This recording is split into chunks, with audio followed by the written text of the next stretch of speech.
Alrighty, so Thor! Love and Thunder just came out, and today I, the film watcher, shall be reviewing the film as I saw it last night. And honestly, I had a lot of fun with this movie. There's some issues. I'm going to talk about those.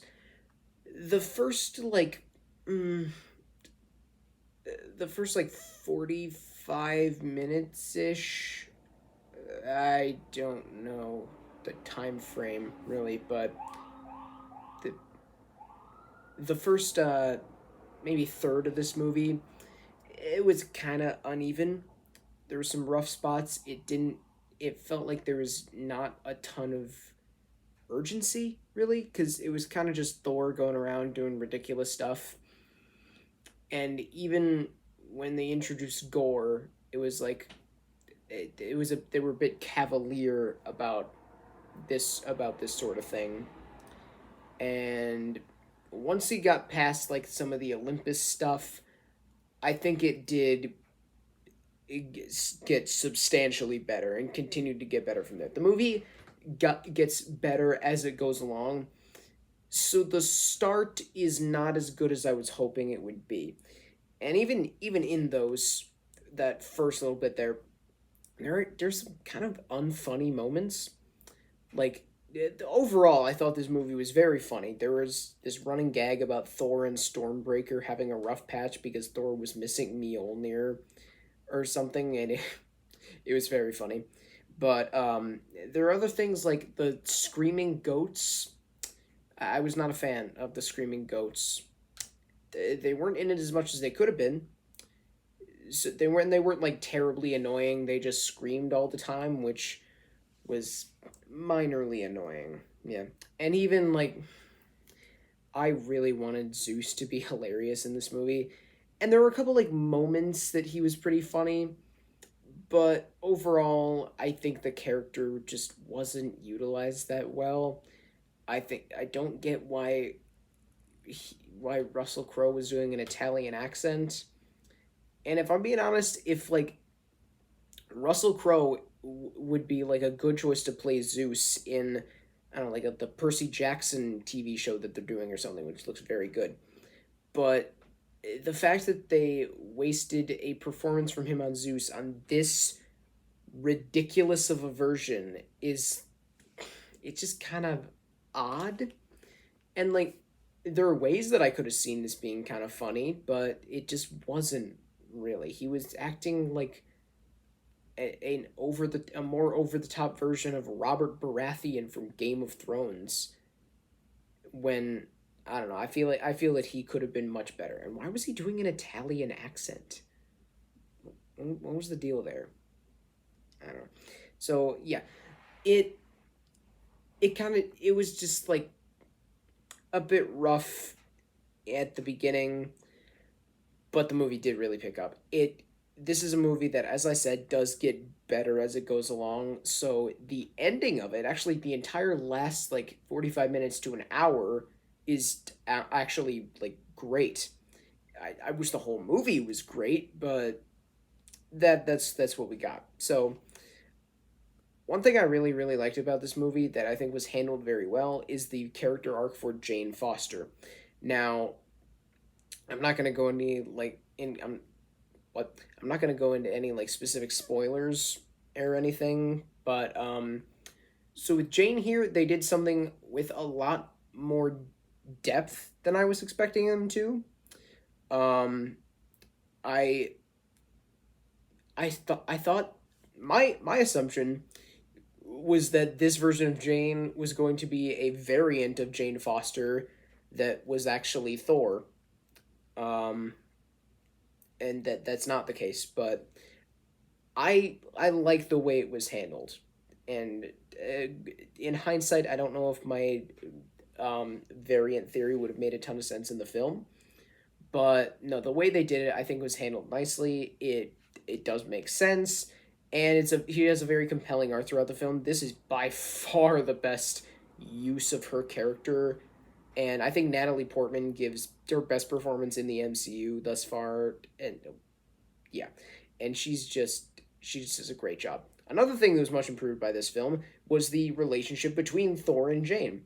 Like, Thor himself in this movie, I mean, he had a solid arc, but I really liked like his relationship with Jane, which is something I would not have said in the previous two Thor films, because I don't know, Jane just never was that interesting. And in the first movie, it doesn't seem like she really has that much connection to him outside of, ooh, good looking man. But yeah, I don't know. That's just my takeaway. And then Dark World, just she's kind of just a plot device to introduce the ether and have it have some personal connection to Thor. But you know what? In this movie, you really see that they had a very real and committed relationship, and they do in this film, and it's pretty good. I like them together in this movie. Finally, took only 11 years. Taika Waititi fixes everything, doesn't he? Maybe not everything. Well, maybe not Zeus, but who cares? I don't know. Then you got to talk about the villain, Gorr the God Butcher. Something looks different. Yeah, we'll figure it out eventually. I don't know. Yes, I think that Gorr was a great villain for this movie. He was, I think if he'd been played too serious, then he wouldn't have worked. But I mean, he has a serious and kind of dark backstory. He has a serious motivation that is like potentially fatal for a lot of people. But he's just a great, compelling, and interesting character whose motivations make sense, and he looks cool. I mean, yeah, he resembles Voldemort, but honestly, the look in this movie is cooler than the one from the comics, in which he just kind of looks like an alien, just a generic alien. So, I don't know, but yeah, still, I really liked the use of Gore in this film. I could have used a bit more of him, maybe. I mean, he's probably like a top 10 MCU villain at this point, and I think that Christian Bale did a fantastic job at playing him.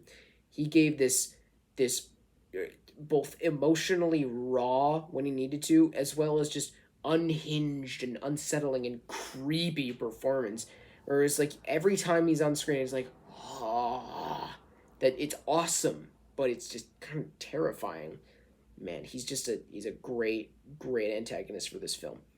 The third act of the movie, going into what I said about the movie getting better as it went along, the third act is just so great, and there's like a lot of very emotional moments that were, I think, worked really well, and the action as well, like the entire climax, unlike the previous MCU film, Doctor Strange and the Multiverse of Madness, this felt like a climax. I mean, when like it was being set up, I was like, oh wait, are we this far into the movie already?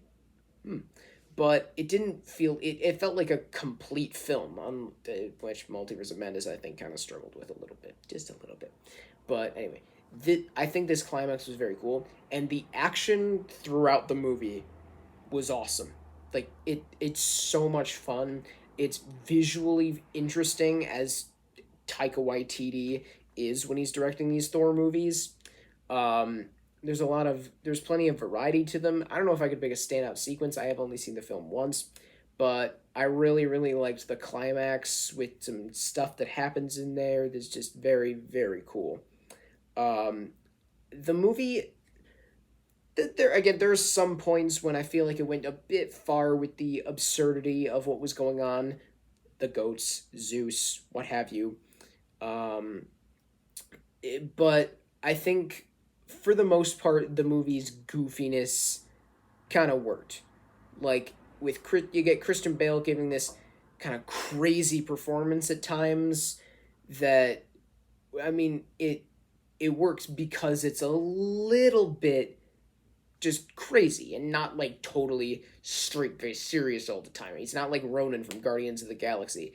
I mean, he actually kind of was like Ronan from Guardians of the Galaxy, with like a serious motivation, a serious backstory, and serious things that he wants to do. But he wasn't just a boring one note character. He was he was actually interesting, and the actor was better, and he actually, like, unlike Ronan, who was played, I think he was played much too serious in Guardians of the Galaxy. I think this is the better version of what they were going for with Ronan in that film. So, while this wasn't as good as Guardians of the Galaxy, certainly not. I think in regards to what it did with the villain, I think it was better. It had a better villain than Guardians of the Galaxy. That's all I'm saying. So overall, I think it was a very good, very amusing film that was overall very funny, very emotional, and had some really, really great character stuff in it. So yeah, I give this movie like a B plus. It's it's among, if No Way Home wasn't in existence, this would be the best Phase 4 movie yet. But of course, No Way Home isn't. This is not as good as No Way Home. But yeah, I don't know. Phase 4 is it's a bit rough thus far. But I don't know. Did the movie live up to all of my expectations? No, but it lived up to most of my expectations. I don't think this movie is quite as good as Ragnarok, but it is better than the first two Thor films, in my opinion. In Dark World, that's no huge surprise, but the first Thor was pretty good, and this one I think is very good. So, yeah, it's among the best of Phase 4, and yeah, I really enjoyed this movie. It could have been better, sure, but I really liked it for what it offered. So thank you all for watching. Share your thoughts on the film Thor: Love and Thunder in the comments below. Keep calm and eat my hammer.